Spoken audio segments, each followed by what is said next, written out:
মানুষের বাচ্চাকে আমাদের বাচ্চা বলে চালাই দিচ্ছে। ওই যে বাবুর নানি বাবুকে নিয়ে আসে, বাবুর নাম কি রাখছি।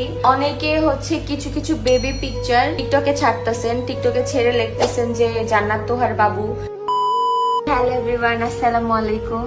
আজকে আমার হাসপাতালের শেষ দিন, ইনশাআল্লাহ কালকে রিলিজ হয়ে যাব। তো কালকে বাসায় চলে যাব, এটাই হচ্ছে সব থেকে খুশি। আর এখন একটু সুস্থ আছি। আর তোমরা অনেকেই বলো আমার পাশে কেউ নাই বা আমি একা, এখনো একা সাফার করতেছি, এমন কিছু না। ওই যে বাবুর নানি বাবুকে নিয়ে আসে, মানে ঘরের অবস্থা একটু বাজে। যাই হোক, বাবুর নানি হসপিটাল যেটাই হোক। আর কে কে আছে? তুমি আছো, দেখাও একটু তোমাকে। এই যে আমি আছি পিছনে।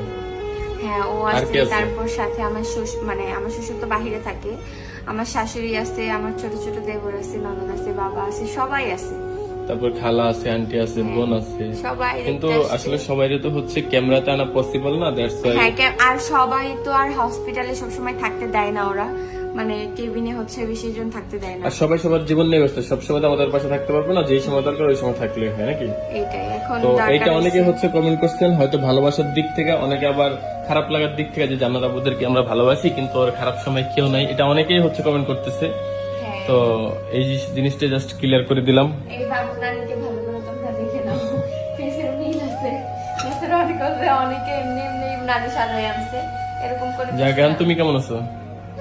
আলহামদুলিল্লাহ, একটু সুস্থ আছি।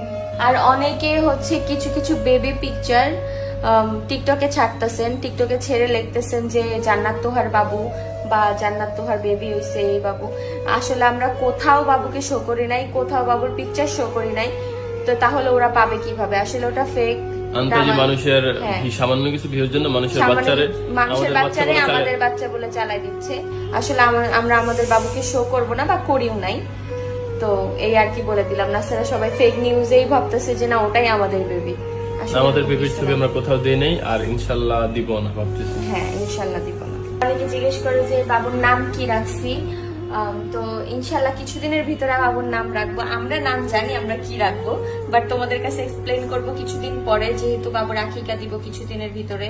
তো তখনই সবাই জানতে পারবে আমার বেবির নাম কি। এই পর্যন্তই। সবাই আমার বাবুর জন্য দোয়া করবা। আর আমি সুস্থ আছি, এটা আমার জন্য অনেক অনেক কিছু। অনেকে পারে সিজারের 3-4 দিন পরেও নিজের বেবিকে কোলে নিতে পারে না, এটা অনেক কষ্ট। রাখা লাগে। আবার অনেকে হচ্ছে সিজারের আগে 2 মাস আগে থেকে বিছানায় পড়ে যায়। বাট আলহামদুলিল্লাহ, আল্লাহ আমাকে সব দিক থেকে ধৈর্য দিচ্ছে, সুস্থ রাখছে। আমি আমার সিজারের 4-5 ঘন্টা পরে আমি আমার বেবিকে কোলে নিতে পারছি, এটাই অনেক। তো এই আর কি, আজকের ভিডিওটা এই পর্যন্তই। সবাইকে ক্লিয়ার করে দিলাম। ভালো থাকবে।